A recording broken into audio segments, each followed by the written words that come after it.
ಈ ಕಡಿಮೆ ಮೋಟಿವೇಶನ್ ಡೇಸಲ್ಲಿ ಡಿಸಿಪ್ಲಿನ್ ಆಗಿರೋದು ಹೆಂಗೆ ಅಂತ ನೋಡೋಣ ಬನ್ನಿ. ಈ ಮೋಟಿವೇಶನ್ ಅನ್ನೋದು ತುಂಬ ಈಸಿ, ಯಾವಾಗ? ಈ ಗುಡ್ ಡೇಸಲ್ಲಿ, ಚೆನ್ನಾಗಿರೋ ದಿನಗಳಲ್ಲಿ. ಆದರೆ ಈ ಡಿಸಿಪ್ಲಿನ್ ಅನ್ನೋದು ನಿಮಗೆ ಟೆಸ್ಟ್ ಆಗೋದು ಗುಡ್ ಡೇಸಲ್ಲ, ಬ್ಯಾಡ್ ಡೇಸಲ್ಲಿ, ನಿನ್ನ ಕಷ್ಟದ ಕಾಲದಲ್ಲಿ.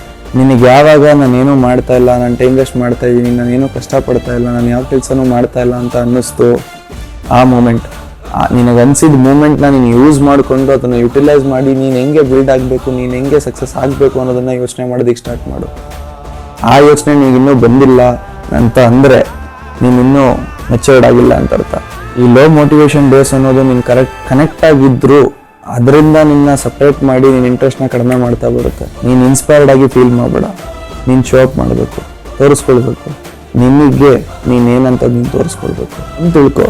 ಈ ಸಕ್ಸಸ್ ಅನ್ನೋದು ಬ್ಯಾಡ್ ಡೇಸಲ್ಲಿ ಬಿಲ್ಟ್ ಆಗಲ್ಲ, ಅದು ಬಿಲ್ಟ್ ಆಗೋದು ಯಾವ ದಿನ ನಾನು ಕ್ವಿಟ್ ಮಾಡಬೇಕು, ನನ್ನ ಕೈಲಿ ಅದು ಆಗಲ್ಲ ಅಂತ ನಿನಗೆ ಅನ್ಸಿದ್ರು ಅದ್ರ ಬಗ್ಗೆ ನೀನು ತಲೆ ಕೆಡಿಸ್ಕೊಳ್ದೆ ನೀನು ಡಿಸಿಪ್ಲಿನ್ ಆಗಿ ನೀನು ಕೆಲಸನ ಹೆಂಗೆ ಮಾಡಬೇಕು ಅದೇ ಕನ್ಸಿಸ್ಟೆನ್ಸಿ ಲೆವೆಲಲ್ಲಿ ನೀನು ಕೆಲಸ ಮಾಡ್ತೀಯ ನೋಡು, ಅಲ್ಲಿರುತ್ತೆ ಆ ಸಕ್ಸಸ್.